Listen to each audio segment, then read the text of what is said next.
tell who was who. So during the battle, Union soldiers, for example, that were fighting for the Massachusetts infantry, which are absolutely in the north, wore their state militia uniforms, which were gray. Confederate soldiers fighting for the Virginia infantry wore their state militia uniforms, which were blue. Now, this confusion was figured out pretty quick, and Confederate soldiers from Virginia were ordered to do something to distinguish themselves as Southern soldiers. What do you want to guess they asked them to do? What? Didn't they go to red? What's? I guess can't hear you. Didn't they go to red? No, they actually tore pieces of white cloth off and wrapped it around their arm and the brim of their hat, so that Confederates would know that if you had a blue uniform on and you had white on that blue uniform around your head and arm, that you were on their side. They actually did that because of the confusion. Now, I could go into a lot of detail. I could spend a semester on the Civil War, but I will just tell you, in the end of this battle, the Confederate soldiers defeated the Northern recruits who fled in confusion all the way back to Washington, D.C. So at the end of the day of this Battle of Bull Run, the first one, the Confederates prevailed. And these Northern recruits ran hastily back to Washington, D.C. in retreat. What do I mean by Northern recruits? Why don't I call them soldiers? They had basically no training. They got those 75,000 volunteers and pushed them into battle, and they were raw recruits. At a huge disadvantage to the Southerners who knew the outdoor life. So did the South think they won? Well, we'll get to that. It's a good question. Well, the first Battle of Bull Run ended in a Confederate victory, and President Lincoln received the news by telegraph that his Union troops had been defeated. He's back in Washington at the White House, and the telegraph comes, and he receives the news that the North has lost this first battle of the Civil War.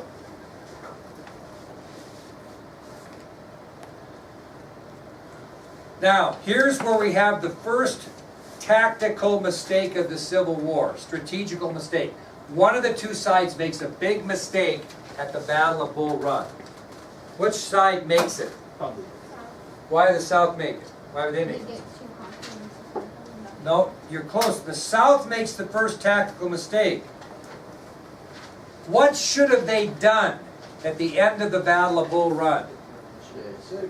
What?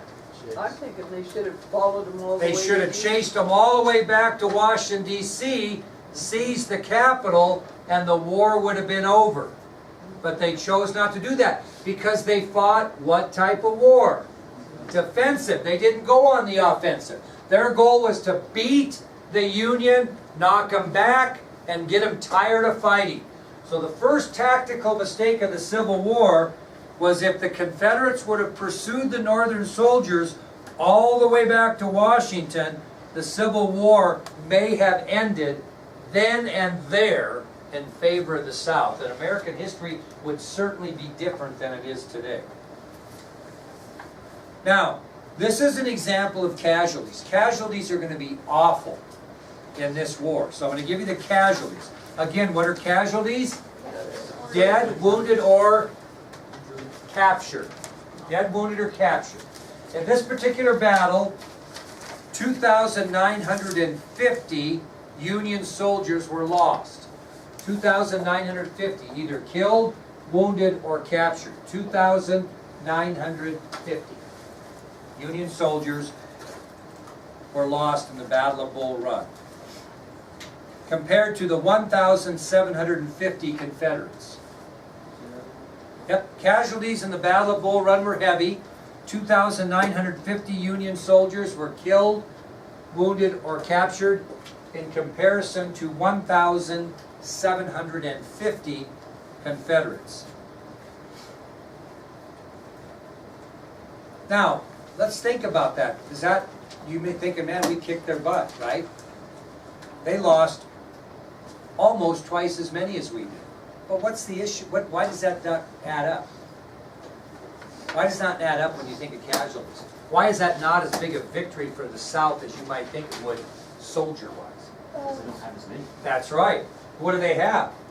How many people? The population? So if they have twice as many, if the Union has twice as many casualties as the South, that's a draw. Casualty-wise, because they don't have that many people. That's something to keep in mind. Like 9 million and then 3.5 for. Yeah, so it's 22 million to basically what? 5. So that isn't even, I mean, that's not even, this is really, if you look at it proportionally, the South lost more than the North, proportionally, okay? Now, so after their defeat at Bull Run, President Lincoln has to make a decision on whether they're going to give up the fight, which the South hopes they will, or continue. Well, obviously in today's history we know that Lincoln chose to continue the fight to preserve the Union, okay? So the Confederates are a little bit disappointed. They felt like if they won this battle at Bull Run, they would win the war. Lincoln's not going to give up that easy.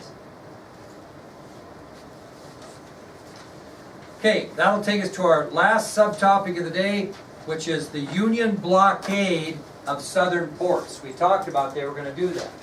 The Union blockade of southern ports.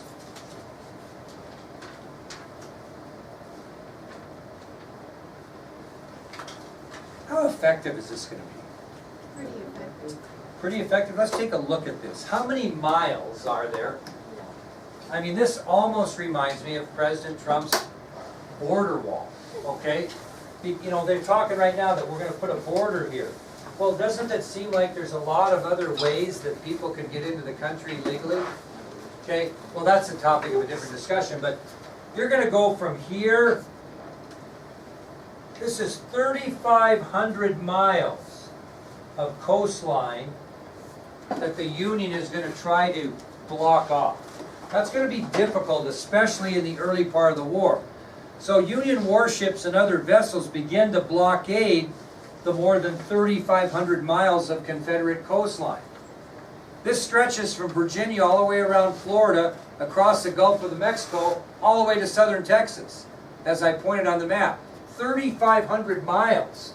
That is not going to be an easy task to do.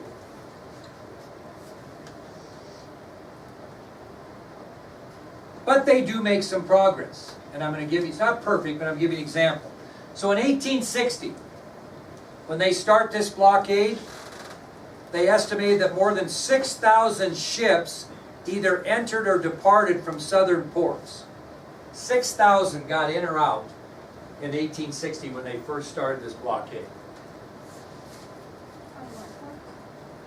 Southern ports. They just estimated that 3,500 miles, probably about 6,000 ships either got in or out. Well, you can carry a lot of supplies with 6,000 ships. After the first year of the war, that number decreased from 6,000 to about 800. So they, what's that? Yeah, about end of 1861, 1862-ish. That number dropped from 6,000 ships getting in or out to about 800. So it made some progress, but it was far from perfect. There was no way you were going to get all of them. Yeah. But at least it did decrease the numbers. It did decrease. Some people think that just because something doesn't work fully, you shouldn't do it. But that's not true. Yeah, well, it certainly made a difference. We'll talk about that. Now, this blockade becoming more successful, like Willow said, was a severe handicap to the Confederacy. They had counted on exporting their cotton and their tobacco and their sugar to Great Britain and France in exchange for military equipment and manufactured goods that were basically disappearing from their shelves. Why?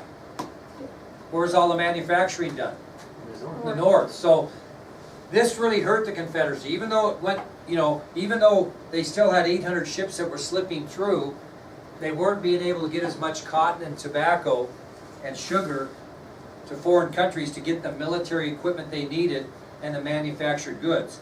Basically, any European goods that were there from Europe were vanishing more and more and more the longer the conflict went, right? Because all the manufacturing was done in the North, and they certainly weren't going to give the South anything.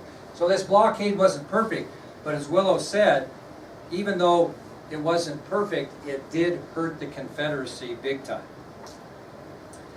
Now, by the end of the war, to give you an idea, because they had no raw materials in the South, Southerners were melting church bells to make cannons and cannonballs for the war. Anything metal they could get their hands on, doorknobs, anything, including church bells, they were melting down so they could make cannons and cannonballs. That's how scarce manufactured goods got towards the end of the war. So, did this blockade work perfect? No. Did it work efficiently? Yes. Okay, that'll take us to our next subtopic I want you to write down so we're ready to go tomorrow, which is the first naval battle of the Civil War, where both sides have a naval vessel that will fight against each other. Because there wasn't a lot of Navy used in this Civil War. It was mainly infantry. So the first naval battle of the Civil War. Okay? All right, kiddos, we will continue on that tomorrow. The question will be, do you want to have several quizzes on this material, or do you want to have one big test?